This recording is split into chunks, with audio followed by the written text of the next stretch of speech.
I have three types of games that I play: Dungeons & Dragons, Magic the Gathering, and video games. Now, the one I play the most of these is video games, and one of my favorite video game franchises of all time is Mega Man. I used to play the original on the NES when I was big into emulation, and I never played past Cutman stage, so I never really knew a lot about its major faults.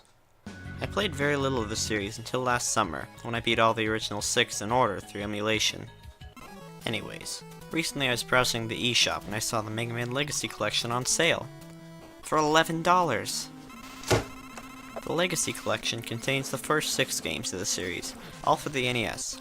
It's very modernized with a lot of options and customization for ease of use, although of course you can just play the original game. I personally prefer the old TV style filter, because it looks like I'm playing on an actual NES. Of course, on my giant 4K screen, the actual NES looks like this.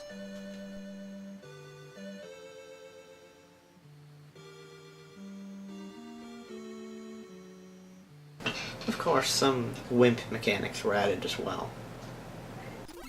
Pressing the L button on any of these games lets you rewind, making death pretty much meaningless, as you can just rewind to just before you die and avoid it. Of course, true gamers would never use this button once. Yep, never once. At all. Alright, fine. These games are incredibly hard, and sometimes the enemy placement and level design is just unfair. For example, look at Heatman stage. There's a section where you have to time your jumps to land on these appearing and disappearing blocks. Called Yoichi blocks, by the way. And if you miss, you fall in insta-kill lava or insta-death pits. I was doing fine, some close calls here and there, and then BAM! What just happened? I jumped to get to the next platform, and this guy popped into existence right as I was jumping, and he straight up slapped me into the lava. Game over. Then that time where these chicken things come at you way too fast, and it's all RNG, and when they jump around they do a ton of damage, and This is the worst. The Mega Man Legacy Collection added time challenges, as if these games need to be more difficult, and good god are there a lot of these. I counted 50 or so, the majority of which were locked for me. They range anywhere from beat this boss to go through a mismatch of stages from the games to beat every single boss in Mega Man 1 through 6 using just the Buster. Did I mention that these are timed? You're in different colored versions of Mega Man's helmet depending on how fast you complete the challenge, and yeah, there's no way I'm doing all these. It also has a music player mode, with tracks from the 6 games.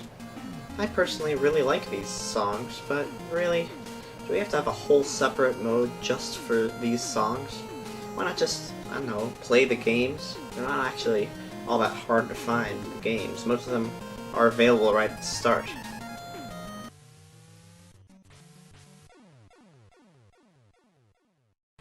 So there you have it. That's about all that the Mega Man Legacy Collection has to offer. I bought it on sale for $11, and dang if it isn't worth it. I think the normal price is $14 or $15, and even then I'd still recommend it. All in all, I give this game 3.3 out of pi.